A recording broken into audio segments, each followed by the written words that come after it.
So let's ask the one big question, and that's a very simple one, but it's one that we're all thinking about at some point in our life, in those quiet moments, and that is, what is the meaning of life? Haven't we all asked ourselves that question? And yes, is there a bigger picture somehow? Is there a meaning, or is it chaotic? Or how do we find meaning? Or do we make meaning of it? Or share something of that? Well, Kim, you have to tell me, do we have at least 7 hours? We have 7 hours? Maybe we don't. Everything now is condensed into something small. So everything, it used to be big computers, now it's like little tiny microchips. So same with spiritual kind of depth of wisdom. It has to now be condensed into something small. So just a sound bite and no more than that. Okay, I'll try. But for me, I was able to really understand what all this is about after I'd spent about 8 hours. But you're right, that was a long time ago, and things are highly refined and developed today. And so try this, and maybe at different times you'll get different answers that resonate with you. But the purpose of life is to know myself, to know the divine, and to know what it is I should be doing. Okay? That's it. Let's take one strand of that, and that is the divine, because that's always going to come into kind of these bigger questions of life. And so how do I, this is the question that's come in, so how do I connect with the Supreme Soul, and use whatever language you'd like for that, for yourself. So how do I connect with the Supreme Soul? Will I be aware that I have actually made the connection?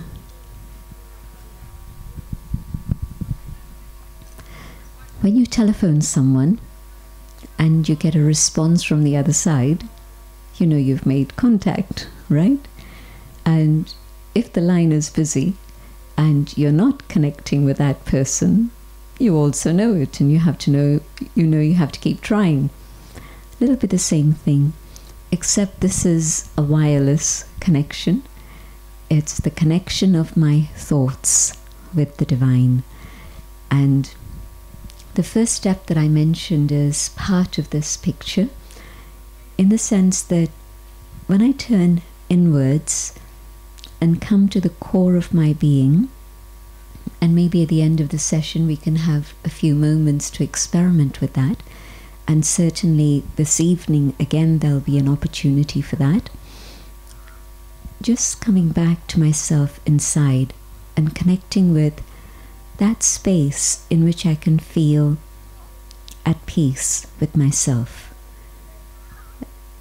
I hold that for a moment, and then in that awareness I think about God, the Supreme, the Divine, as the being of light. No human form, no other image, just light, but not just vast, extended, infinite light, but just infinitesimal point of light. And maybe some of you have had this experience at some point.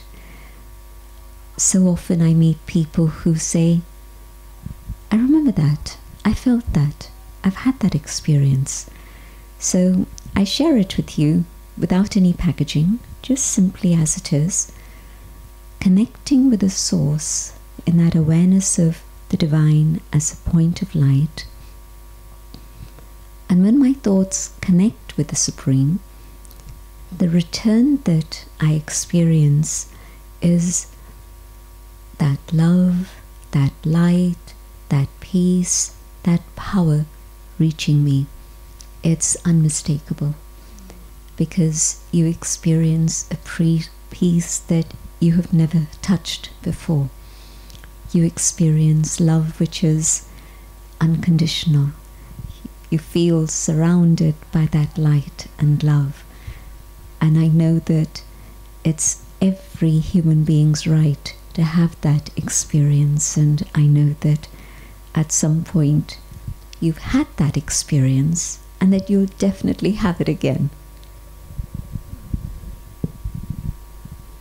Taking that onto the kind of practical side of you're talking about the connection there. So how do I know that I've got the connection? And certainly one aspect of that is our thinking patterns. So, for somebody here, I have a busy and stressful job. How can I slow down the thoughts in my mind so that I can live a peaceful life? So how do we, what that aspect of, I want those wonderful experiences, but how do I do that practically in my life? It's not so much the job that causes the stress, more it's my response to that situation in which I'm getting stressed. And so if I can look at my job a little bit differently and ask myself maybe a question, why did I choose to be in this job? Maybe I started teaching, maybe I started medicine, whatever it is I decided to do. There was something that drew me to that particular job out of the multi-thousands of careers that exist now. And if I come back to that awareness, instead of just the human personalities and the demands that they're making on me, but I come back to the origin, the basics. Why did I choose this path, this job, this career? And maybe it was because of compassion in your heart. Maybe it was because of creativity, something. And so I reconnect with that original quality that drew me in that direction. And if I do that, then I begin to enjoy my job again. Instead of job controlling me and making me feel absolutely stressed and my feeling this is a life of drudgery, but just awakening that first passion, that first feeling, and then starting from then. Second, the people around me. I get stressed because I keep seeing them as putting pressure on me, or I keep seeing them as being difficult people to handle. Again, a little bit of shift inside my own mind. And I asked myself the question, what is it that is unique about this one, and this one, and this one, and this one? And for sure, you'll find something that's very special about each and every one of them. And if you approach them with that attitude that this is a special person I have the opportunity to work with, to spend time with, again, your vibrations, your attitude to them changes, and it becomes a joy to connect with them and be in their company.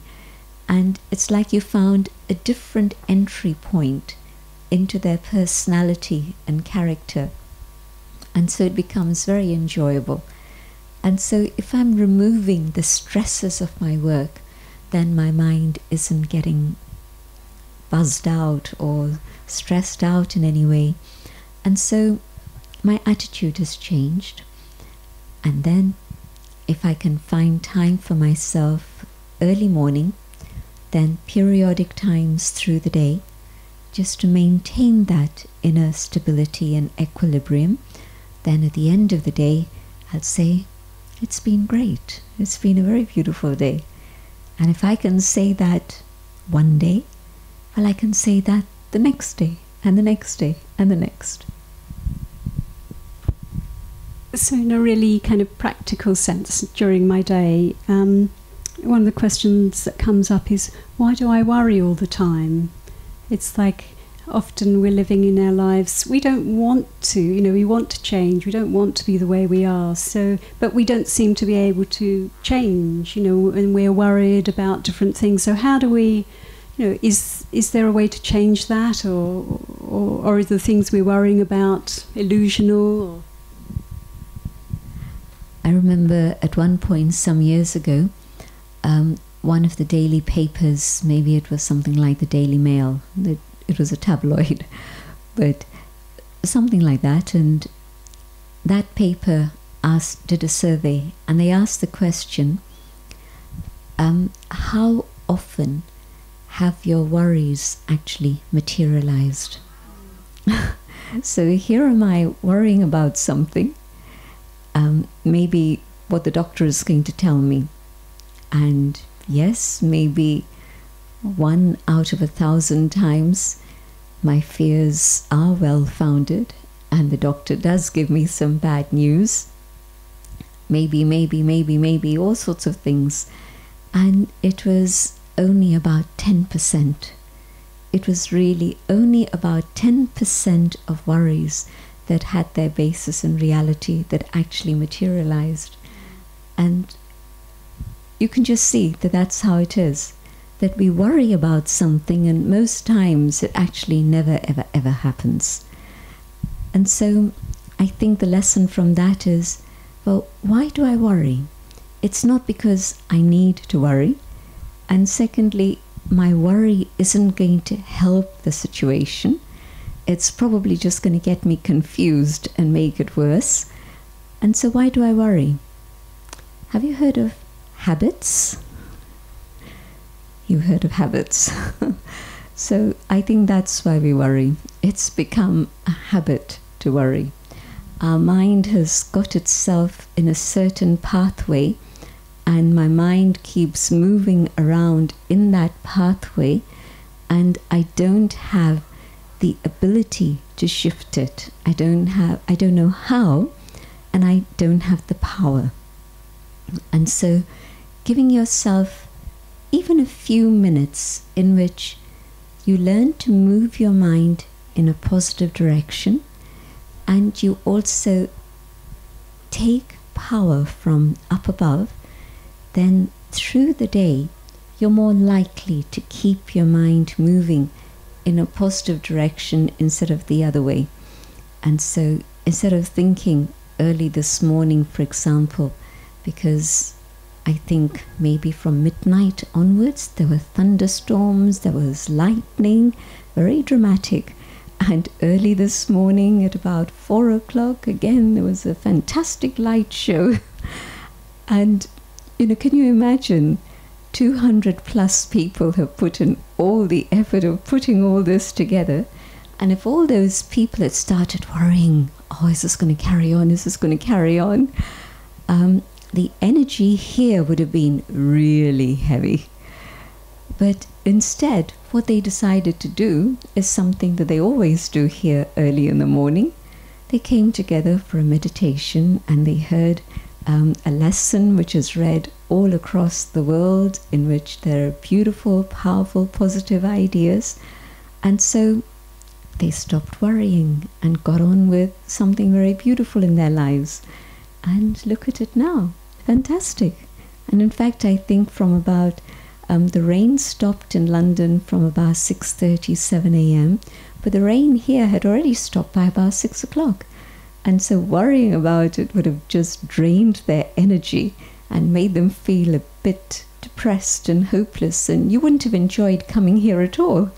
You would have felt, oh my goodness, what was all that about? But they didn't worry. They thought it's going to be fine. And even if it wasn't fine, it would still be fine, really. Moving on to a different track now. So, how do I know when I've met Mr. Right? I think this is the question that's in many people's minds. How will I find true love? Is it possible? The big question. You had lots of big questions, haven't you? This is a big question. And I wonder if it's a question of finding Mr. Right, or whether it's a question of putting myself right. And I think that, even if there was this fantastic personality, but the way that I am and the way that I do things and see things, how long is it likely that even that wonderful relationship is going to be perfect? Unlikely that it's going to stay that way for long. Yes, for sure, there'll be a honeymoon period. And soon after that, I'll start finding all sorts of niggling things. This isn't right, that isn't right. I wish, if only I'd known. Humans are humans. You can't expect a human being to be perfect. But what I can do is learn to adjust, learn to appreciate, learn to be able to give instead of constantly demand, learn to be able to be gracious about things when things aren't as I expect them to be. And so more it's a question of rounding off my own personality. And I think relationships are actually a mirror for that. They're a mirror for me to be able to see who I am, where I am, what's going on inside of me. And for sure, life can be right, but it's not another person who'll make it right for me. It's me who has to make the choice of putting things right and making things work. So, will I find true love? Absolutely. I think it's every human soul's right to find true love. I really do. Why? Because the original quality of every human being is of love. This is why we're always drawn. When we feel love coming from somewhere, we're attracted in that direction. Love is like oxygen for the soul. It's something that we need. But I can't always expect to find it coming to me from out there. But I can get it from up above. And what I can learn to do is to go deep within myself. And when I go deep inside of myself, I find the treasures, the resources that I carry. And one of those treasures is love. And when I can connect with myself and find that love, something quite amazing happens. I discover how to love myself. When you wake up in the morning and you go into the bathroom and you see yourself in the mirror, can you say, I love you? Probably not. And it's nothing to do with being on an ego trip. It really is being able to appreciate the goodness that is there within you and being able to have value for yourself and respect for yourself. And that is true love. It begins from there. The scriptures tell us, love your neighbor as you would love yourself. Well, not many people love their neighbors. Am I right?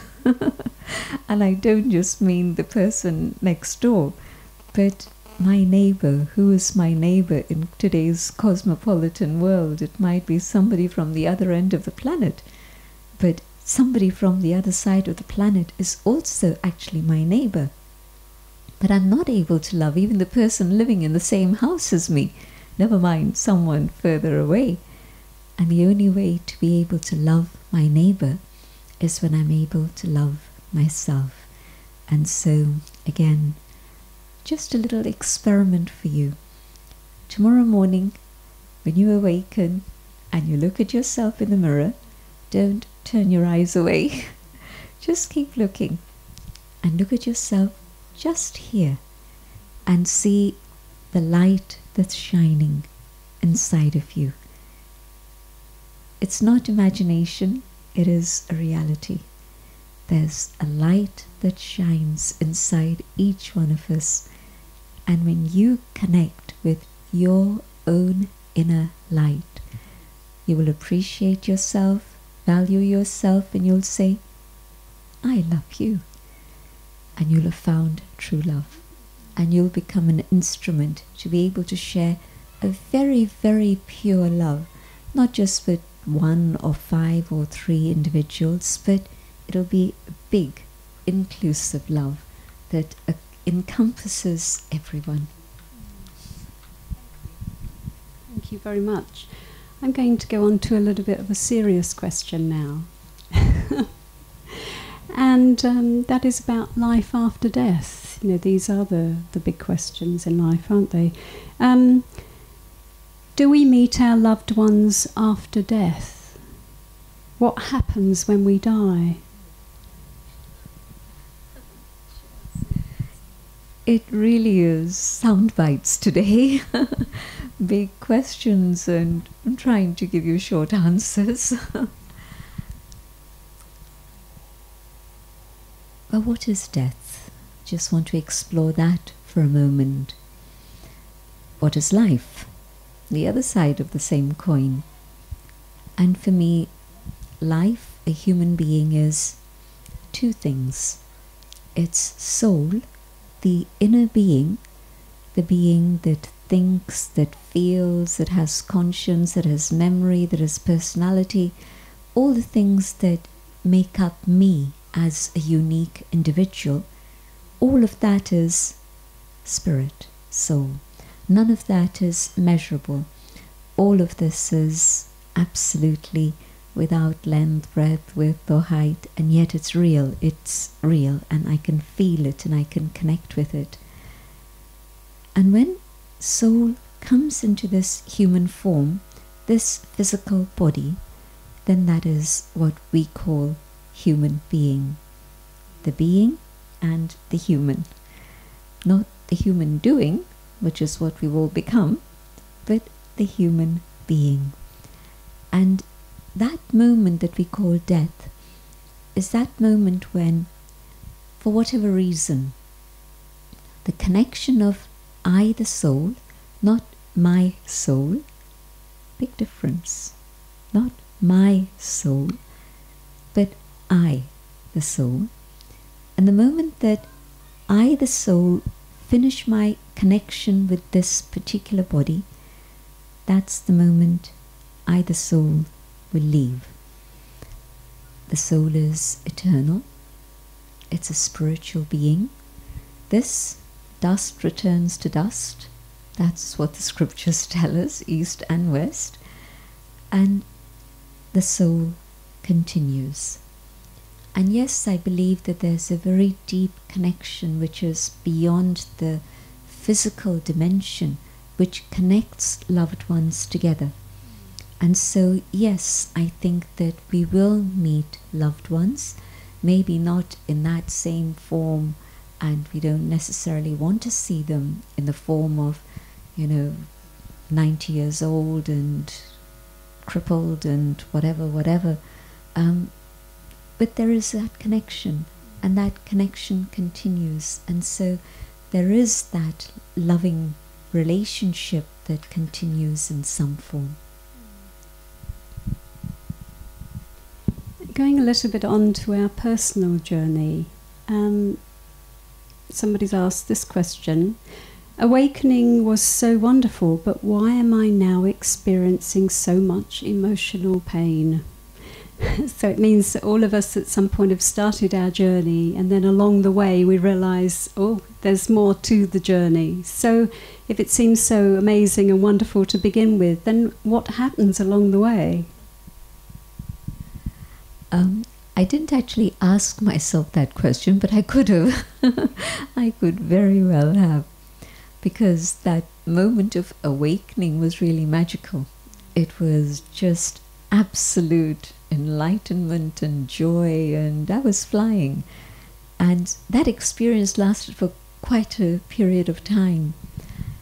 And then what happened was that I started discovering more and more about myself. And so I discovered things about myself that were not very pleasant. I hadn't known I had anger. I hadn't realized that there was this big ego inside. All the things that are negative, I was discovering that I carried all of those things within myself. And so the challenge was not out there. The challenge was dealing with all the things in here. And that's what was causing the pain. And so on the one side, there was this amazing experience of love and light. And on the other side was this discovery that, there's a lot of stuff I have to deal with, that I have to clean out and transform. And when I was thinking about it just on a personal level, that, how can I do this? It was very difficult. And then two things happened. I realized that my original qualities weren't these things. This was rubbish that had come along later on in the journey. And the original qualities were very beautiful. And so I had to connect with those original qualities of beauty. And secondly, I knew that if I connected with the one above, then that would give me the power not only to be able to see myself, but also to be able to clean out whatever was needed to come back to that original state of purity and beauty. And so these two factors, knowing that that goodness is still there, but I just have to do a bit of cleaning. When you look at the floor and it looks absolutely awful, but you know that underneath it's still very beautiful. And so you really have to scrub away, but you begin to see that beauty come through, and that encourages you, and you keep scrubbing, and more of it begins to emerge, and it gives you the encouragement to keep going. So don't get tired, keep going. Really, that could relate to anything, couldn't it? We get stuck somewhere and we want to move on. So just say something about moving forward from that stuck place. It's a little bit relating to that, about things that cause us pain. But how do we move on? Because we all get stuck somewhere. Kind of deepening that question. For me, the moving on has been keeping my goal in front of me. And I think it's very important to begin to ask myself the question, not just what am I going to do today, but also ask myself the question, what is the purpose of what I'm doing? And being able to keep a bigger picture, and that goal, which is absolute, final is a big word, but something further beyond where I am now. And if I can connect with that goal again and let it really stay in my heart and awaken the passion that this is where I want to go, and ask myself the question, well, how am I going to get there? I'm here now, but now it's again emerged in a very powerful way inside of me. That's where I want to be. And so why am I letting myself waste my time staying here when I could move on and actually get there? And so it's been a great acceleration of my effort in that way when I've reminded myself of where is it that I'm going. So that's your strategy, is about the moving forward, the energy that takes you there. Another question. I want to be very rich. How do I achieve this? Easy. But I think it's important to see that rich isn't just a question of pounds and pence. I can have multi-thousands of pounds and pence and yet still feel very, very empty inside. And that's not rich. If it's just an accumulation of money, that definitely is not richness. But if that's what I want, well, let me work hard and with honesty, and I'll get there for sure. But I think what we're looking for is that sense of comfort and well-being, in which I have this security that all that I need is there for me. And that doesn't happen by something that's in the bank. That happens when I emerge and develop what's inside here. The banks may fail, and what happens to my riches then? But what I'm carrying inside of me, that will never go away. Nobody can take that away from me. Not even death can part me from that. It's wonderful because the way to then accumulate these treasures inside is reflection. Reflecting on the treasures within, the connection with the one above, and drawing that love and peace and joy. And I feel very, very fortunate, very, very rich, enough to be able to give, being able to share with many others. And lastly, maybe no question and answer could be complete without a question on karma, because I think it's always going to be one of our kind of something that really makes people think quite deeply. So, is it true that if you keep being good through your life, you will receive good stuff? Meanwhile, bad people will receive that karma coming back to them. What do you want to say on that? I think there's absolute justice in the universe.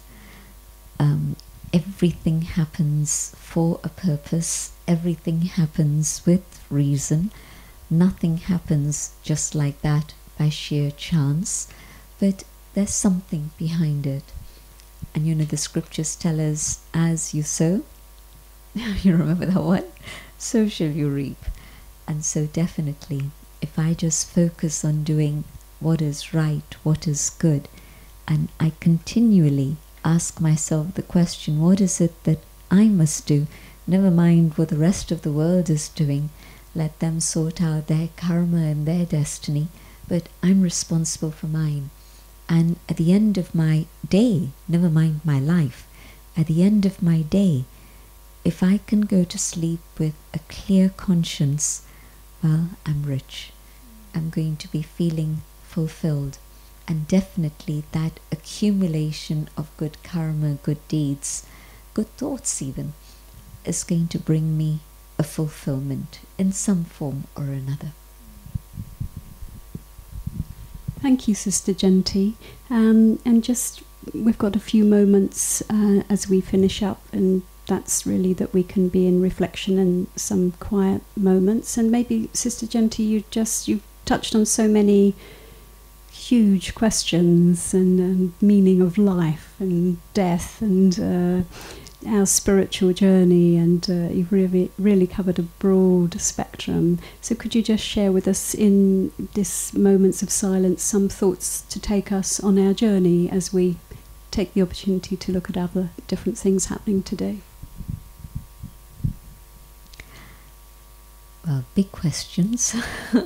So thank you for those. Just carry on sitting comfortably, and the best way to just let the body be still so that the mind can travel. Both feet on the ground, and if you're holding something, just put it aside for a moment. I'm going to speak out my own thoughts in reflection and invite you all to share these in your mind so that we go on the journey together.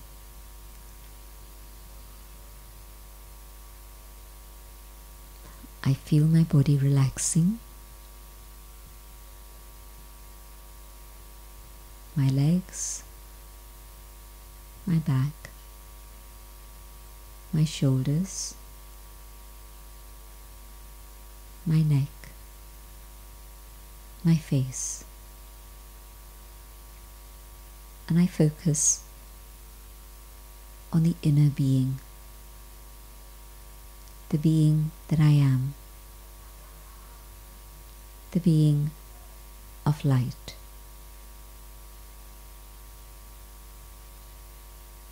I hold this in my mind. I, the being of light, I'm here in this body, but the body is separate, and I, the inner being, am separate. I thought I was the body. My identity was linked with the body. But now I begin to experiment with the idea that in fact my identity is linked with the inner being, the soul.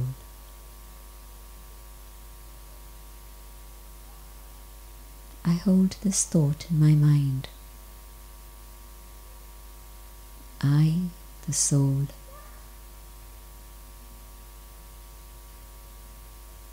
the being of light, is truly who I am.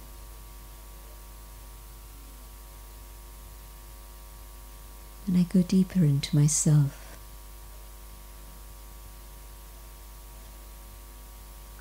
Deeper and deeper, coming to that state of inner peace,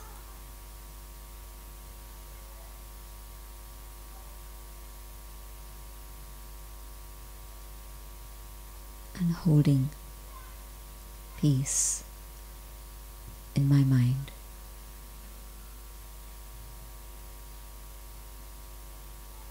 I hold peace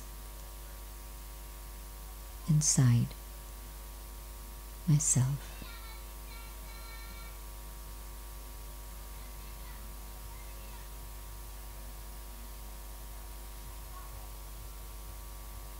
And in this awareness of peace, I realize that there are many treasures within my own inner world.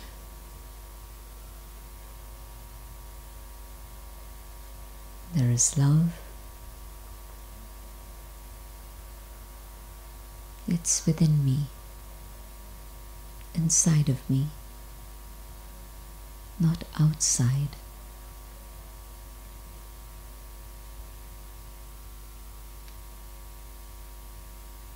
There's truth.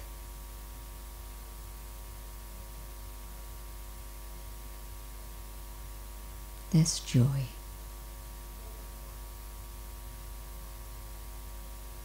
This is who I am.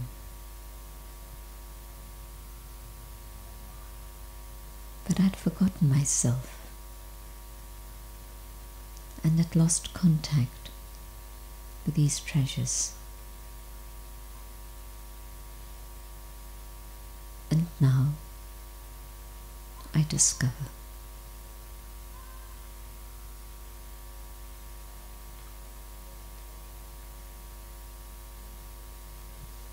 as I feel each one of these treasures,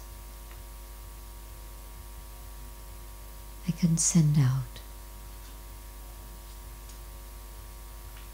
those vibrations of peace, of love, of truth, of joy, out into the atmosphere, out into the world.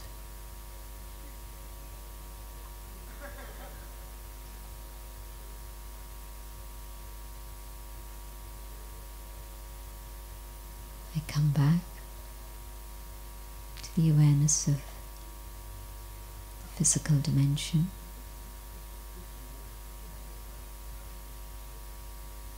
And I hold this experience with myself.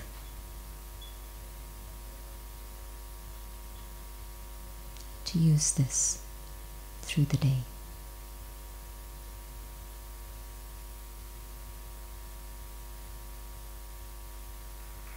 Om Shanti. I am peace. Thank you.